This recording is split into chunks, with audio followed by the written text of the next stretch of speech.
11th admission 2026-27 तर round 2 मध्ये ज्याही विद्यार्थ्यांचे नंबर लागलेले असेल तर त्या विद्यार्थ्यांना आपला जो प्रवेश आहे हा 16 तारखेपर्यंत कन्फर्म करायचा आहे आणि त्यानंतर ज्यांनाही प्रवेश घ्यायचा नसेल ते विद्यार्थी राऊंड 3 मध्ये फॉर्म भरू शकतात।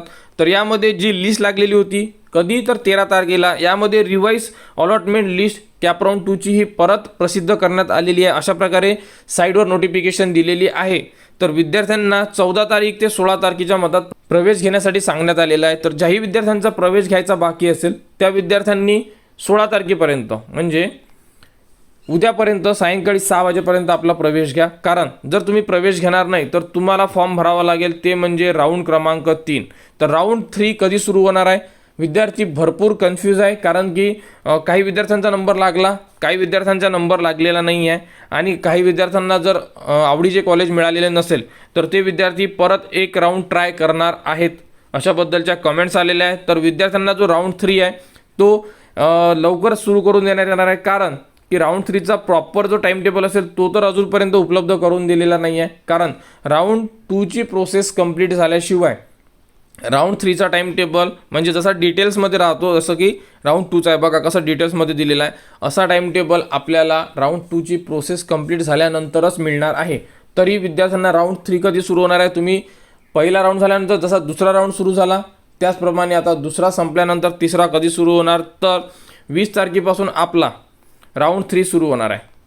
कारण की 19 तारखेला आपल्याला जागा उपलब्ध करून देण्यात येणार आहे आणि 19 तारखेलाच आपल्याला राऊंड 3 चे वेळापत्रक सुद्धा उपलब्ध केले जाऊ शकतात। कारण की मागं जो पहिला राऊंड संपल्यानंतर आपण राऊंड 2 चा वेट करत होतो, सेम लास्ट डेला टाइम टेबल उपलब्ध झाला आणि त्यानुसार विद्यार्थ्यांचे फॉर्म सुद्धा सुरू झाले।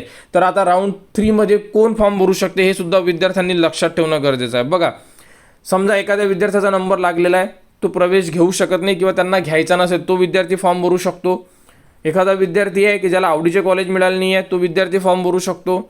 नंबर लागून सुद्धा तुम्हाला प्रवेश घ्यायचा नाही आहे कोणत्या कॉलेजला, तुम्ही सुद्धा फॉर्म भरू शकता राऊंड 3 मध्ये। आणि एखादा विद्यार्थी असेल की त्याने आतापर्यंत रजिस्ट्रेशनच केलेले नाही आहे, म्हणजे एक सुद्धा फॉर्म भरलेला नाही आहे, तर म्हणजे तो विद्यार्थी न्यू विद्यार्थी तर न्यू रजिस्ट्रेशन सुद्धा करू शकतो। म्हणजे A to Z विद्यार्थी यामध्ये फॉर्म भरू शकतात। त्यामुळे घाबरण्याचं कारण नाही आहे, जागासुद्धा राहतात। आणि त्यानंतर यानंतर सुद्धा एक ओपन टू ऑल जो राऊंड असणार आहे, चौथा असणार आहे। त्यानंतर 5वी फेरी फिमेल कॅन्डिडेटसाठी असणार आहे, म्हणजे मुलींसाठी राहणार आहे, या वर्षीपासून सुरू झालेली आहे। तर अशा प्रकारे हे राऊंड चालणार आहे।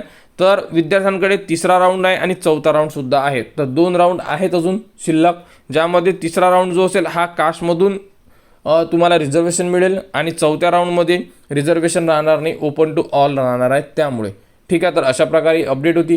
20 तारखेपासून किंवा 20 तारखेच्या समोर राऊंड 3 बद्दल केव्हाही अपडेट येणार आणि राऊंड 3 सुरू सुद्धा केल्या जाऊ शकतो। तर जेही विद्यार्थी राऊंड 3 चा वेट करत असेल तर त्यांनी 20 तारखेपासून आपला फॉर्म भरू शकतात। याबद्दलची माहिती लवकरच साइटवर उपलब्ध केली जाणार आणि जशी अपडेट आली त्याबद्दलची माहिती सुद्धा तुम्हाला आपल्या चॅनलवर देण्यात येणार। तर 11th ॲडमिशन 2026-27 राऊंड 2 वाल्या विद्यार्थ्यांनी 16 तारखेपर्यंत प्रवेश घ्या। राऊंड 3 चे फॉर्म आपण 20 तारखेच्या समोर भरणार आणि अपडेट आल्यानंतर A to Z माहिती तुम्हाला आपल्या चॅनलवर देण्यात येणार। त्यासाठी आपल्या चॅनलच्या कनेक्टमध्ये राहा, चॅनलला सबस्क्राईब करा व हा व्हिडिओ इतरांपर्यंत शेअर करा।